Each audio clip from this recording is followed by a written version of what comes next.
자, 세계 봉으로 우뚝 솟은 대한민국이 지금 여기저기 돈을 많이 털리고 있습니다만 사실은 제일 악랄한 애들이 미국 애들 같아요. 현재 미국에서 해외 기업 직접 투자를 하는데 세상에나 한국이 중국, 일본을 제치고 1위에 올랐다네요. 이거 좋아해야 될까요? 1위니까? 그 해외 기업의 직접 투자로 미국에서 새로 창출된 일자리 중 한국 기업 기여도가 17%로 가장 높습니다. 특히 켄터키와 조지아주에서 많은 일자리가 창출됐는데 이 지역에는 SK온과 현대차가 투자한 곳입니다. 보통 수출이 증가하면 관련 기업들의 신규 투자가 늘어서 내수 경기도 활성화되지만 현재는 한국 대표 기업들이 미국에 공장을 지어 미국 시장에 제품을 판매하면서 본국에서는 투자와 소비가 별로 일어나지 않고 있습니다. 사실 이게 리쇼어링이라고 하는 원어대로 생각을 하면 외국에 나가 있는 기업이 들어와야 돼요. 나이키나 뭐 이런 기업들처럼 미국 기업으로서 생산 공장을 들고 나간 애들이 들어와야 되는데 걔들은 죽었다 깨어나도 안 들어옵니다. 왜? 걔들은 미국 사정을 너무 잘 알거든요.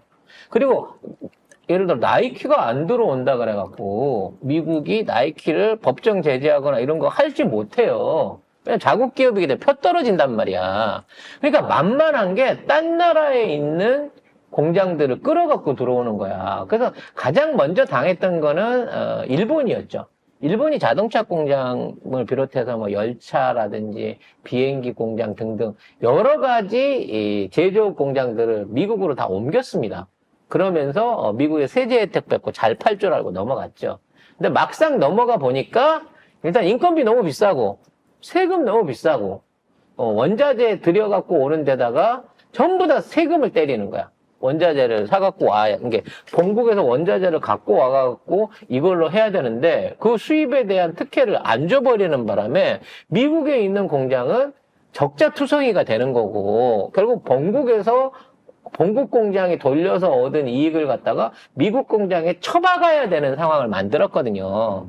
그래서 일본도 이제 투자를 줄이기 시작했고 중국은 많이 들어오진 않았습니다만 중국도 처음에는 IT나 뭐 실리콘밸리에 집중적으로 투자를 하다가 이 기술 유출한다고 시빌거니까 투자를 안 한단 말이에요. 그러니까 일자리 계속 줄었거든. 왜? 미국 내에서 자체적으로 미국 안에 제조업 공장을 세우는 미친놈은 없어요.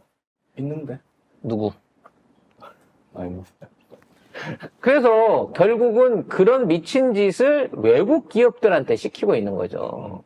그래서 뭐 투자비 다시 리쇼어링 해주는 게 다시 내준다 그러면서 얘기하고 세제 혜택 준다 뭐 한다 뭐 그러고 끌어들였는데 삼성도 그렇고 현대도 그렇고 막상 들어가가지고 처음에 약속했던 그 세제 혜택들을 100% 받고 있냐?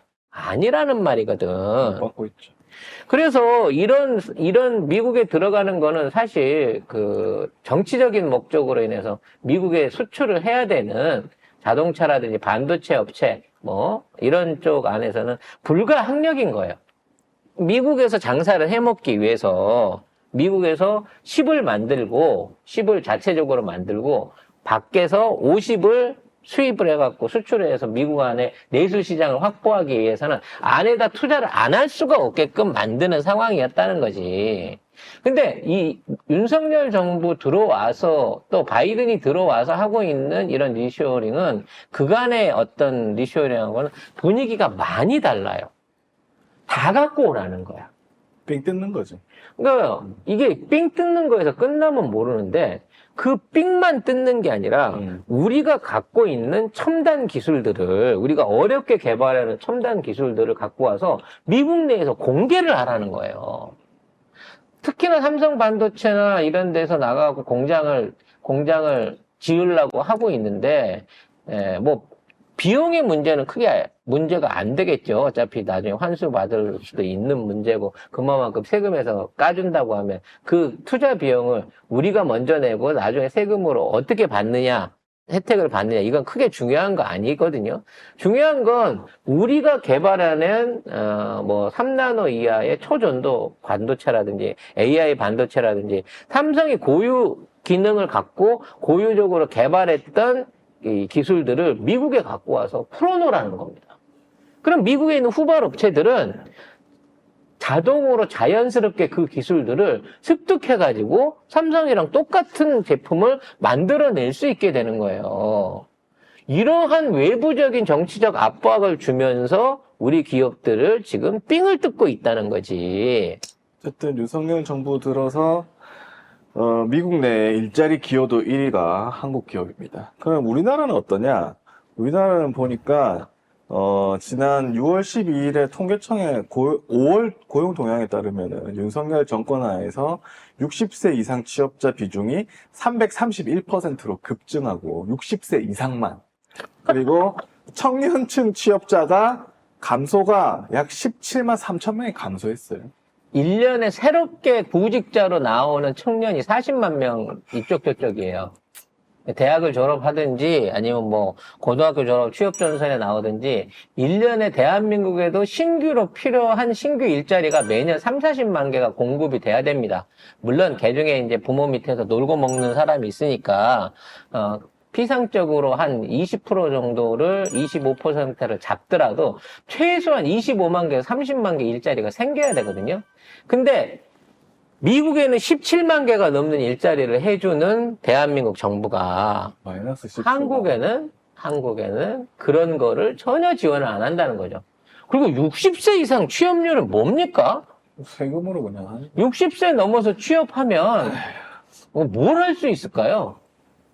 내가 보기에는 우리가 생각하는 무슨 첨단 산업이라든지 산업 안에서의 중추적 역할을 할 수 있는 취업 규모는 아닌가 봐요. 그렇겠죠. 근데 그쪽만 늘어나고 막상 우리의 미래를 맡겨야 될 젊은이들한테는 이러한 비용 투자를 안 한다는 거죠. 나는요, 이런 식으로 돈을 운용하는 게 예를 들어 표가 궁해서 그럴 수 있다. 진짜 60대 표를 끌어모으기 위해서 할 수 있다라고 보면 그거는 어느 정도는 이해할 수 있을 것 같아.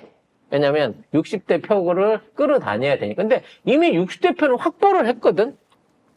거기는 말 안 해도 찍어주는 사람들이란 말이야. 그렇죠. 근데 거기다가 돈을 몰빵을 하고 진짜 앞으로 우리나라 미래를 이끌어가고 우리 산업을 발전시키고 대한민국 국부를 유지시켜주고 세금을 내줄 사람들한테는 투자를 안 한다고 하는 게 이게 1, 2년 안에 이것만 유지되면 그냥 대한민국 자체의 근로구조, 세수구조가 다 무너지게 되는 꼴을 만든다는 거지.